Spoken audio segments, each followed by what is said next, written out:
Hello, welcome to Vineyard KC West podcast. For more information, visit us at vineyardkcwest.com. All right. Well, so glad you guys are here. We are in the midst of a message series on Moses. And so this is week 7 of 8. And there's so much in the book of Exodus about this, about Moses. Like we could spend 2 years going through all of these things. And so what we're looking at today is we're actually looking at this idea of going from isolation to community. And so we see Moses as this great leader leading everybody. And hey, Ray, will you back it off, please? Ray, will you back it off, please? Yeah, there's something weird today. And so we see him going as this great leader, but he ends up isolating himself some, okay? And so, and then what God wants to do doesn't happen. And so all sorts of bad stuff happen when you isolate yourself. I mean, whether you're in this leadership role or not, when you isolation's a bad thing. So last week we talked about how God was working in Moses to move him from reaction to reliance. So reacting, we learned, was all about like going off of your feelings in the moment, you know, like in making big decisions and interacting with people in that way. So like my ways, okay? And then God's ways, like reliance upon God, are all about having preparation. Like there's this preparation that comes from being with God, and he gives you instruction, and you make your decision in your interactions based upon that versus like the way you're feeling in the moment, right? And so with Moses, as we look at isolation and community, if you have a Bible, you can open up to Exodus 18 or a Bible app. You can open up there, and we're going to look at isolation to community. So I experienced a great example of community the other night. It was my boys play on the Piper football team here, and they were playing a team, Spring Hill, who the last 2 years they've lost. Like last year, we lost by 1 point, and it's such a tight game always. And we've come out on the short end the last 2 years. But so Friday night, it was 7-7. Just a few minutes left, or 6 minutes left, and they would get the ball. We would get the ball. They would get the ball. We would get the ball. And interceptions were happening, all these things. And then there was just a few minutes left, and it happened. It happened, and it's in those moments, and we may not know this, but it's what happens when a team pulls something together and pulls it off in that last minute at those last times, is community happens. Where there's not isolation or one person that just makes it happen, there's all these little pieces that come together. And for us, it was the interception here, and then this here, and then this happened here, and we scored. We scored and pulled it together. But then they had a minute left. And then all of a sudden the defense had to do their thing. And it was a beautiful picture of community because everybody took responsibility and wasn't on an island, and they just did it. It felt like if one person had not done the block the certain way that they needed to, or ran the route the way they needed to, it wouldn't have happened. You could just feel it in the stands, just watching it. And so it was just a beautiful picture of that. And we can tell when like families or marriages or relationships or businesses or teams, we can tell when they're not clicking. We can tell when somebody is isolated or somebody is not engaging with the other people. Players isolate themselves, and it's deceiving because the game is still happening. In the same way with a family, right? The family's still living life, but if a member isolates themselves or pulls back, it's deceiving because you don't notice it for a while. But then the effects ripple all throughout. And the same thing for churches. When leaders isolate themselves, you may not see it because the thing's happening, but after a while, you see the results of those things as well. So a community is a unified body of individuals, a group of people with a common characteristic or interest living together within a larger society. That's a community. So like you have this Piper community, you have the Leavenworth and Lansing community, and Edwardsville and Bonner and in Basur, and you have all these little communities that there's an identity. And then you have within that, you have neighborhoods. And then you have like groups like this, like churches, that there's an identity and a community that's come together for a purpose. And isolation is like this. The other day I was cooking, and I'm not great at sharpening my knives. And so I was cutting some potatoes, and I was having to press real hard. I'm like, man, this knife is so dull.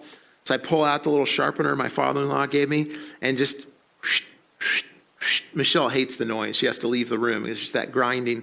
And so I do that, and all of a sudden it works. And it struck me that knife was made in such a way that when it was joined together with the sharpener, the game could happen, the cooking game, the cutting game could happen. But it was made and designed that when it was joined with the other piece, it functioned the way it's supposed to. But if it's isolated over here and it doesn't get sharpened, it doesn't do its job very well at all.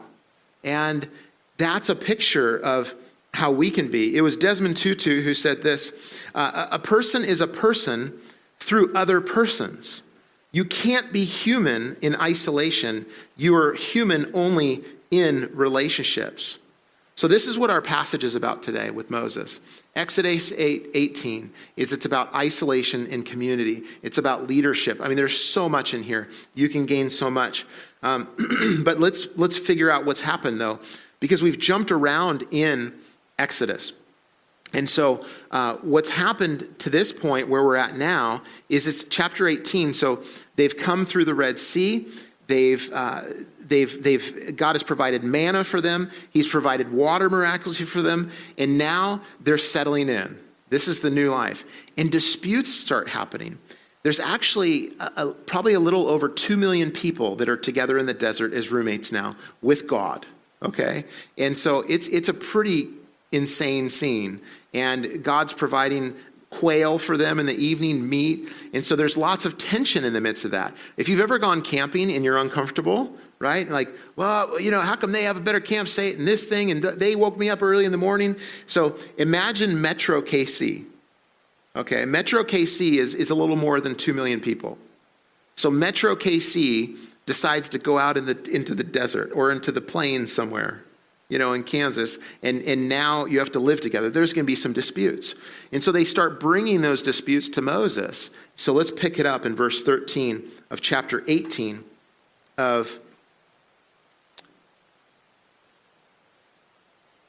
Exodus. All right. So, says this, the next day Moses took his seat to serve as judge for the people, and they stood around him from morning till evening.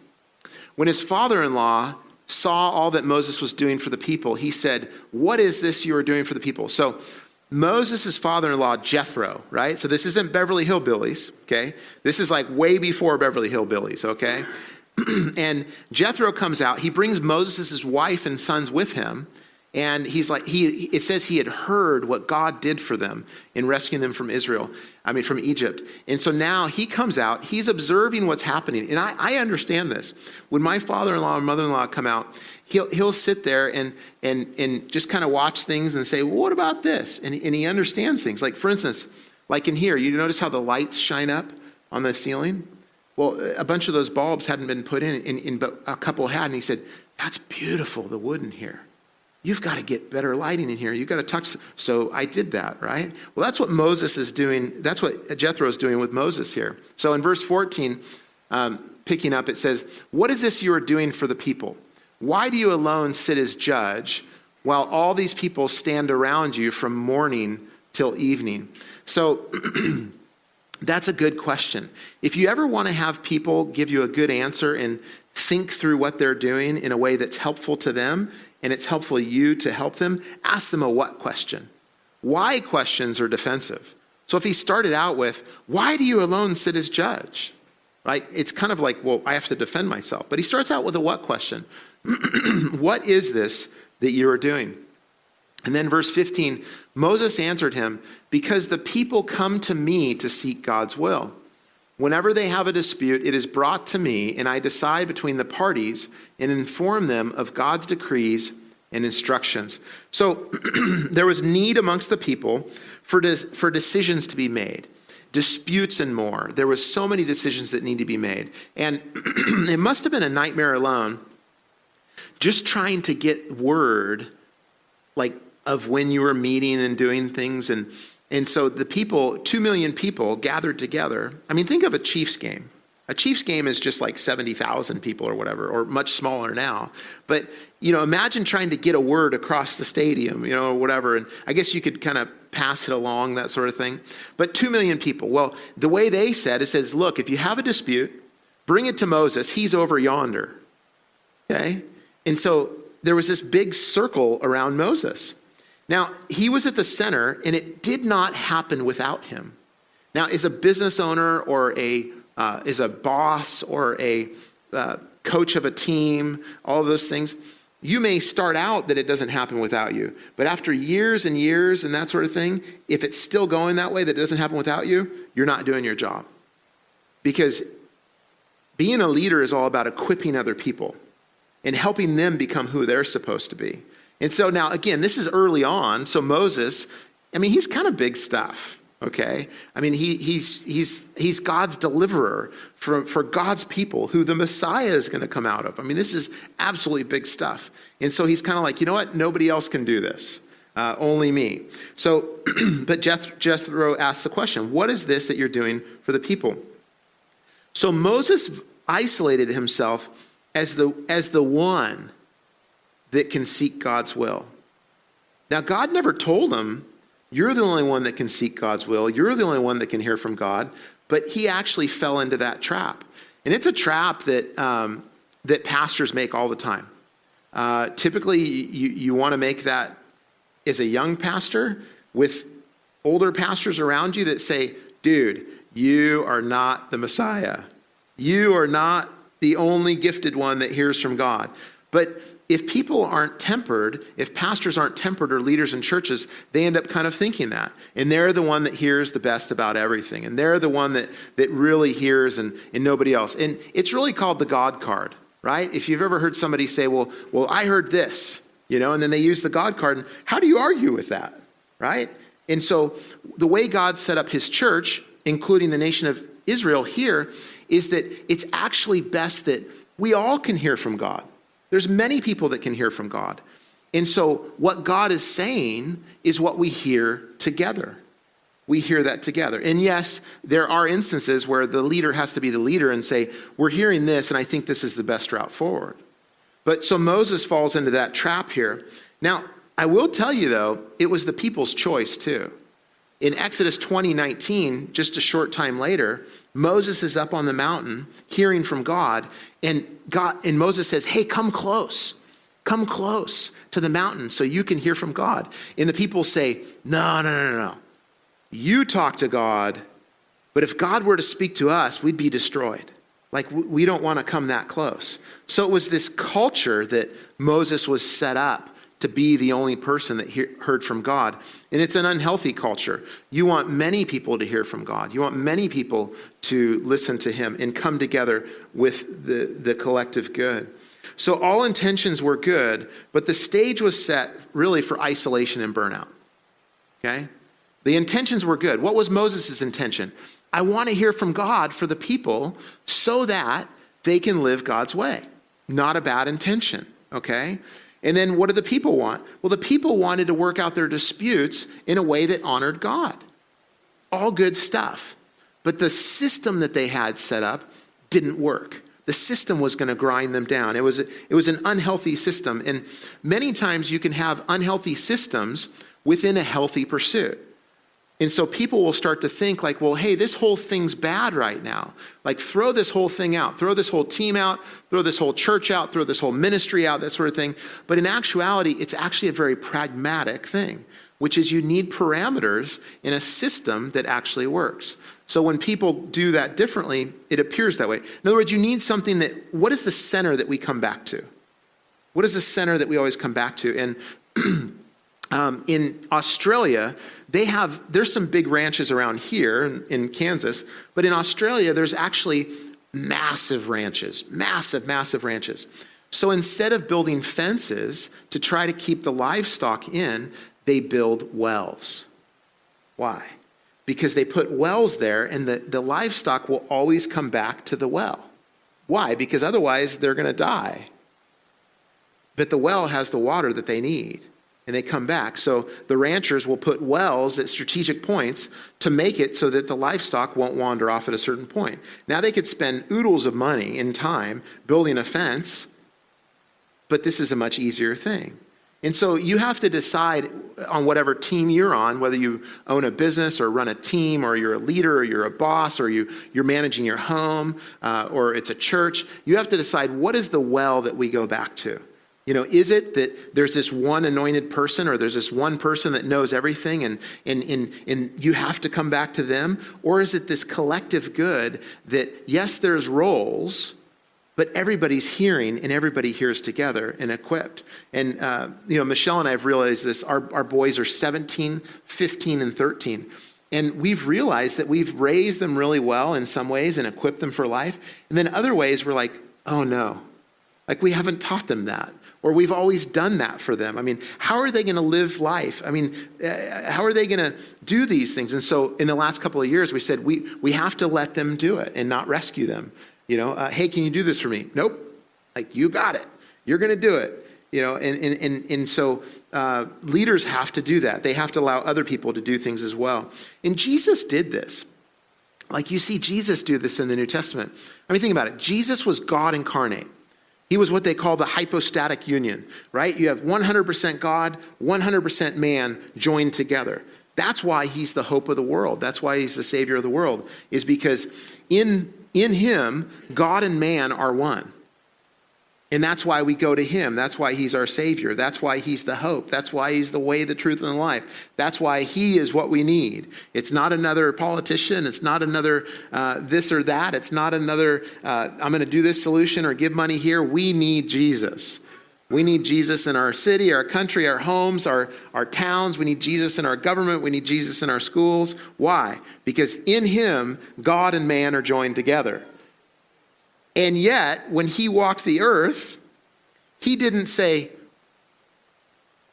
listen, just hold my staff and watch me do it. He didn't do it. He was always inviting people in. He was always engaging people. He's kind of like, hey, come along with me and let's do this. Follow me. Come on in. Let's do this. And then he would do stuff like he'd heal the sick and cast out demons and raise the dead and set people free and love the unlovely. And then all of a sudden he'd say, now you go do it. Right? He could have just done it, but he said, now you go do it. And so it's the way that we want to live. Now, verse 18, verse 17, Jethro, his father-in-law, shines a light. So Moses' father-in-law replied, what you are doing is not good. Whoa. What a statement. I remember the first time I saw this, and I was totally doing this. As a young youth pastor, and I'm like, whoa. All right, God, I hear you. What you are doing is not good. You and these people who come to you will only wear yourselves out. The work is too heavy for you. You cannot handle it alone. So where he says in verse 17, look at that. It says, what you are doing is not good. So the word good there is like, it's not, so good would be profitable or beneficial. Or like it would, like with gold, good gold would be like solid, pure gold. Or like a crop out in the field here, it would be like a good crop for your seed and your investment. So he's saying it's not any of those things. It's not profitable. It's not beneficial. It's not actually helping anybody what you're doing. It's causing more pain than good. And then in verse 18, look what he says. You will only wear yourselves out. Who? So you'd say, well, why isn't it just Moses that's going to wear himself out? No, the people are going to wear themselves out too. The people wear themselves out too. Why? Because it's an unhealthy system in the midst of a healthy pursuit. So the healthy pursuit is, let's do things God's way. Let's live for God. And yet what Moses says, what Jethro says to him is, you're going to wear yourselves out. So the work is too heavy for one person, and it hurts rather than helps the people. Because think about it. You've got something that's really important, and you're at like this perpetual DMV line. Or what do they call it in Kansas? Is it DMV, Department of Motor Vehicles? Yeah, okay. So you probably call it other things too. But, it's like, the DMV, it's just like you're waiting, you take your number, and you're just waiting and waiting and waiting to get your problem solved. But there's millions of people at one office, right? Dealing with stuff. From morning to night, he's there. And it's going to wear everybody out because it's not helpful. I mean, you probably had disputes upon disputes that built up as they were waiting. And so it's a bad system. It'll wear everybody out, what Moses is doing. So an example of this, a humorous example of this, is when Michelle and I were youth pastors, we led a high school ministry in San Diego, California. And during the summer, our church building was just half a mile from the beach. Beautiful beach, Pono Beach in Carlsbad. And so we would have youth group on Wednesday nights at the beach. And so we'd do burgers down there.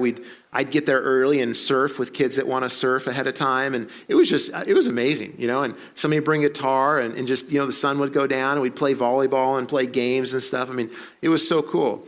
Well, as we beefed up what we were doing down there, like we had to pack a bunch of stuff up and bring them and all the s'mores stuff and all the balls and all the barbecue and all the stuff. We had a Honda Civic, like a little blue Honda Civic that Michelle had since she was in college. And so Michelle and I would pack up this Honda Civic with all the stuff. Well, we found out when we added the barbecue in the mix, the barbecue didn't fit, okay? So no joke, I would hold this is a full-size charcoal barbecue, I would hold it out the window. You guys are saying, this guy's brilliant. I mean, that is so smart, And so I'm holding it out the window like this, right? Michelle, you can't see her because she's covered with stuff. She's got stuff all over her. And wait, it gets better. It was a stick shift. Okay? So I would do the clutch. She would shift, right? Because she had one arm free. The rest of it was here, right? So that's how we did Wednesday nights for weeks, right? I mean, absolute insanity, okay? But it was so fun. And guess what? On the way back, the coals were hot. So we had to do all that too, okay? So, but we finally realized, we said, we got this. What you are doing is not good. And so we asked people to come, hey, can you show up a little early, bring your truck and help bring it down there? And you guys, it was so much easier. I mean, I know you're doubting that, but it was so much easier. And we enjoyed Wednesday nights much more. And so you can be that way in all sorts of things, and it'll wear you out. We were kind of like, man, Wednesday nights, like this is amazing, but it's so much work. But as we invited other people in, they said, hey, we'll take that, we'll do that. And then also too, I was barbecuing, like I was doing all this stuff. And all of a sudden people said, hey, I'll barbecue tonight, I'll do this. And as people got invited in, we enjoyed it much more. And so that was like my scenario. You may have scenarios in your life like that, where you're just like, I have to do it. Well, Jethro's counsel now comes, okay? This is what Jethro says to him. He's told him what's wrong, but now he tells him, here's what you need to do. So verse 19, listen now to me, and I will give you some advice. And may God be with you. You must be the people's representative before God and bring their disputes to him. Teach them his decrees and instructions and show them the way they are to live and how they are to behave. So here's the important thing you've got to realize. In verse 19, he tells him his role. And it's not necessarily the same role that he has when people are just coming to him. Okay? Because when they're just coming to him, he's deciding the things that are wrong. But Jethro, with the wisdom of God, says, Moses, your role actually is to equip them to live a good life, is equip them to serve a good life. So you're going to give them instruction so that they don't have as many disputes, and that they have wisdom how to handle disputes. So because he was not spreading out leadership, he wasn't able to function in his primary role. Right? Do you see it? Do you see it? And it was harmful. That's another reason that it was harmful. So by taking on too heavy of a load, he wasn't effective. He wasn't effective in his primary role. And pastors are guilty of this all the time. Okay? Why? Because what do they call pastors? Well, you're the minister. No, you're the ministers. right? That's actually what the Bible says, is that you guys are the ministers. Pastors and teachers and elders, they're the equippers. They serve and minister too, but it's to what? Ephesians 4 says that my job description is to equip you guys for good works, is so that you guys can serve. And some of you will do things that are over other people, and you'll lead teams and do different things, not just at church. It's not just to equip you to do church, but it's to equip you to live life and do that. But when the leader gets sucked in and then they do it all themselves, then what happens is their primary role of equipping you for life goes down. And so you can see that in Acts chapter 6. It's always been a problem in the church too. Acts chapter 6, what do you see? It says that there was a dispute between the Hellenistic Jews and then the Hebrew. The Hellenistic widows and the Hebrew widows. The Hebrew widows were getting more care than the Greek widows in the new church. And so the dispute came up, and they came to the equivalent of pastors, the disciples, and they said, well, hey, we've got to preach the word. We've got to equip people. We've got to spend our time raising up leaders. And, we can't take time away to do these things. So what did they do? They chose people that were called to do this, to serve and do those things. And it's a cycle that you have to keep doing. So in verse 21, let's pick it up. He tells them what to do. But select capable men from all the people, men and women, okay? Cool? Men and women, all right? Who fear God, trustworthy men who hate dishonest gain, and appoint them as officials over thousands, hundreds, fifties, and tens. So now, again, it wasn't that everybody's heart was wrong or whatever. It was just an unhealthy system. It didn't work. So now here's a system, right? Which is thousands, hundreds, fifties, and tens. So now, instead of having thousands of people waiting upon Moses, you have people that are over different groups, and they have different responsibilities. In verse 22, have them serve as judges for the people at all times, but have them bring every difficult case to you. The simple cases they can decide themselves. That will make your load lighter, because they will share it with you. If you do this, and God so commands, you will be able to stand the strain, and all these people will go home satisfied. So where it says in verse 21, but select capable men and women from all the people, men who fear God, trustworthy men who hate dishonest gain, and appoint them as officials over thousands, hundreds, and fifties, and tens. So the word capable here means like strength. It has integrity, like it's solid. So for instance, like if you go to the gym and you're going to put a certain amount of weight on there that your strength can handle. Like when we've moved, my boys are big and strong now. And so when we move, I give them anything that I give them everything. I'm like, yeah, I don't think I can do that anymore, guys. Too heavy for me. Here you go. And I have nothing left to prove, but they have everything to prove, because I've got these muscles. I want to use them. So I'm amazed sometimes. I'm like, hey, can you help me with this? I don't think I can get it. And then right there, their testosterone gets going. Yes, I'm going to do something my dad can't, lift. So don't tell them, okay? Because I've got them. They're just like, oh, dad, old guy, And so when you choose somebody that is capable, it means that they can handle it. So it's not just handing out things to just anybody with being judges here, but it's people that can handle it. They have the strength to be able to do this, or a fitness to do this. And so you have to ask yourself, if you're running a team, or you're a leader, or you're a business owner, you have to find people that are capable now to do what you need, and develop other people. Okay? You have to develop other people as well and train them too. Most organizations, or homes, or families, or cities, or countries, or governments, or churches, it's always on the leader. It's absolutely on the leader. If you look at it's a mess, it's on the leader. I don't care just how, bad things are or whatever else, it's on the leader. And here's why. The leader has to train.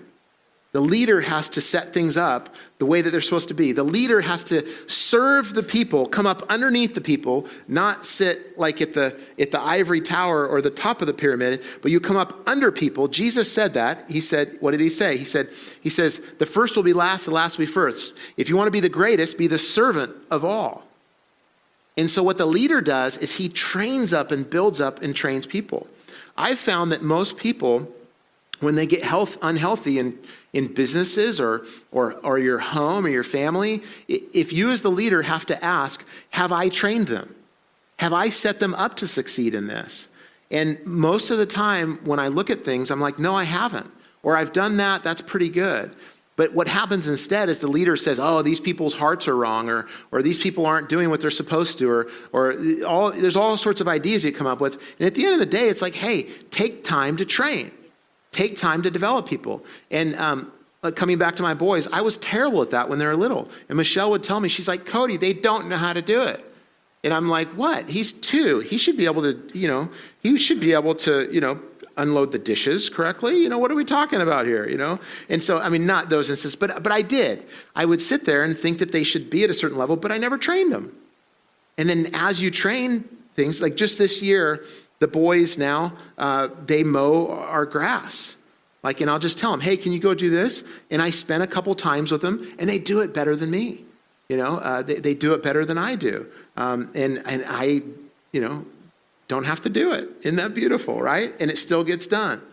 And so verse 24, coming back to the passage here, in verse 23, results are promised. Results are promised. And they're the same results that you can take to your business or your workplace or your home or your church. These results are promised. And the reason they're promised is that this is God's way of having people work together. God's way of having people live together and serve together. And that's why it works. It's just like it's the law of leadership. It's the law of living together. It works. So the results are this. In verse 23, God, if you do this, God so commands, you will be able to stand the strain. Moses wasn't standing the strain at that point. And so if you train the people around you, and if you let other people help you, you will be able to stand the strain. It won't be too much for you. Whatever your scenario is. And then, but look at this. And he says, and all these people will go home satisfied. So earlier on, he says, you're going to wear yourself out to Moses. And he says, the people are going to wear themselves out. But now he says, look, you're going to be able to stand the strain, and they're going to go home satisfied. Pointing to, even though you were helping them, they weren't satisfied. And so this is a dance, though, right? Because you have scenarios where you're the leader and you need to let people in and help and train. And then you also have scenarios where you're the person and you'll let the leader do it. Because that's what I've found is that, if you're the leader, people will just watch you burn out. Man, you go. Look he is on fire. That person is just burning out. She is on fire. They are aflame. And they'll watch the show, but then all of a sudden it burns out. And then it's like, wait, what happened? So as people, we will do that. We'll do it in our homes. I learned that early on. We were pastoring a church in Colorado Springs. And so we had 3 boys under 4. And we were building this church, and it was growing, and I was working super hard. We were in a building program, building out this space, and I was working 12, 15-hour days just trying to get this thing done. And Michelle was, taking care of the boys, and I just noticed that, wow, she is so amazing. And all of a sudden I'm like, oh my gosh, this is heavy. I go do my thing, and I'm having lunches with people and meeting and things, and she's just going for it. And so the Lord spoke to me. I was getting ready to go to bed one night. He's like, hey, clean up the toys for her, wash the dishes for her, do this. And those were some of the sweetest times with the Lord. Even though I was tired. Why? Because you will find more enjoyment in the Lord as you serve other people. Because guess what? That's where he's at.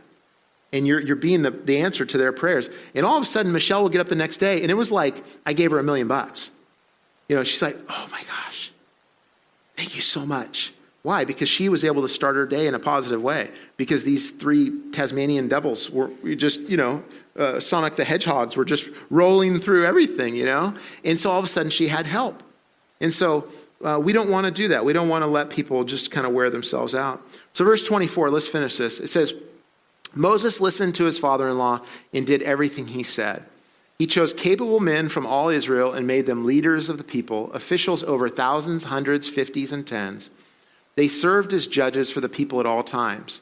The difficult cases they brought to Moses, but the simple ones they decided themselves. Then Moses sent his father-in-law on his way, and Jethro returned to his own country. So at the end, he's like, all right, Jethro, thanks, I got it. You can go. But the Bible does this a lot in narrative. It'll say, God spoke this, or God said this to this person, or this advice, and then it'll repeat, and it kind of gets repetitive. You're like, okay, I got it. He did what he said. But why do the biblical writers do that? They do that because when God speaks, or one of God's principles, a principle is something that's unchanging. In other words, it's timeless. There's certain things that change with time and setting and that sort of thing, but there's certain things of God's that are timeless. And this is a timeless principle that we're seeing here. And so that's why it repeats it. Do this, follow the directions, do this yourself. And so what do we do with this? Like, how do we take this home into our own lives?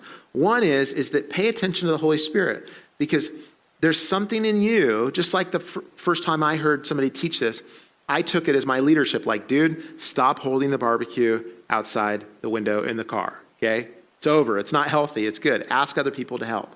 And so I applied it to my ministry as a youth pastor, but then I've applied it to my home life, to my marriage, to I see neighbors like, man, they really have a lot going on. How can I lighten their load? How can I serve with them? Those sorts of things. So one is evaluate your roles on your teams, family, or community. Evaluate your roles, which that's what Moses did first. He heard from his father-in-law. You are supposed to do this. You're supposed to equip them and teach them for these things. And then you choose other people to handle all of these disputes. You handle the big ones, but you're supposed to be helping them, right? So define your role, okay? If you're on a team or a family or community, make real clear what your role is. You may need to go to your boss, or you may need to go to, superior or whatever, and say, hey, what's my role? What am I supposed to be doing here? Or you may have other people. What's their role in the organization? And then as you evaluate things, look at things like, are you the leader that's just running and doing everything and other people don't know how to do things? Or in your home life, do other people not know how to do things? Or are you the one that, is the equipping? So if you're the leader in a situation or a team, invite people into that. Invite people into that situation so that they can help too. Now, here's the thing. They're not going to come plug and play. People just don't come plug and play. Even if they're totally good at what you want, you'll have to train them in different things to be able to help them a part of that process. Now, some of us, though, we need to accept the invitation, which is, I need to hop in and serve. I need to hop in and help. And when it comes to a church, okay, when it comes to a church, you will not enjoy Jesus and enjoy being a part of a church unless you're serving. It's just the way it is. Like, I like to say that that's what we all do here. Like, so if you're a part of the church, you serve. And now I will say this caveat, asterisk, okay? There are times of rest, okay? There are times of rest where you just like, hey, I need to rest. But everybody serves. Why? Jesus was one that served. And so those that follow him are people that serve. And so I would just challenge you as far as our context here, like, how are you serving? And some of you say, well, I can't get to the building, I can't do this, whatever. There's people that serve in this church, and what they do is they call down heaven into your lives. So when you put a prayer request in, they serve you by praying for those prayer requests. And so all of a sudden when something happens, they're pounding on heaven's door saying, God, help this person, help this person. That's how they're serving. There's other people here that they show up and they clean the toilets. There's other people that they make the coffee. They play instruments, or they do tech, or all sorts of things. But they help and do things. There's other people that when there's a leak in the roof, hey, help me. What do we do here? They come out and help. Or somebody ran over our mailbox over here. And so Erica called me and I said, okay, we got to get a pole. And then I'm like, man, we need to cut this thing. Who do I call? And so I call somebody with a chainsaw, right? That person with the chainsaw served, right? So I would just challenge you, evaluate your role here. Evaluate your role here, because when you hop in and serve in some way, in whatever way it is, you meet Jesus in a fresh way there. And especially you guys, I will just say this. Guys, we relate many times by doing stuff together. okay? And so I would challenge you to do that. Now, on your seats, there's a card near you, and it says serving, okay? And so this is what I want to ask of you. Even if you already serve in this role, in this way, and it can be creative. It doesn't have to be on that list. Write it in. But some way that you serve the church, let me know that. Put that on there. Or if there's something on there that you say, I want to help with that. I'm going to help with that, right? Youth or kids or worship or tech. But put it down and say, I'm going to do that. If you're online today, there's actually a link to fill this out online on the notes in the message. So closing with this, and let's have Nikki and the guys come back up. Proverbs 11:25. Look what it says. It says, a generous person will prosper. Whoever refreshes others will be refreshed. And so the best way we can be generous is by giving of ourselves, is by giving of our time, in joining in helping other people. That's the best generous way, because that's really what we need, right? Like Christmas is coming up. What's the best presents? Presents, right? Presents is always the best presents. I mean, I don't remember, maybe a couple times here and there, but besides that, I don't remember like, hey, at this Christmas or my birthday, I got this thing or that. I can remember a couple big ones. But for the most part, it was always who was in my life when I needed them? Who helped out at that time? Who did that at that place? Who trained me in this? Who called me into this? It's about service, giving of ourselves. And so I invite you into that. So fill out that card if you would, and put it in the offering box on your way out. So we get a picture of where that's at. And if you're cooked right now, like if you're the one that everybody watched flame out, that's okay. Put that on there. I'm a burnt offering, okay? Just put that on there. That's okay. That's cool. You need to rest for a bit. But participate. Hop in and serve in some way. It's a beautiful thing, this church that we're doing. So let's stand and pray together. Thanks for listening this week. If you're looking for ways to serve, give, or get connected, please visit vineyardkcwest.com.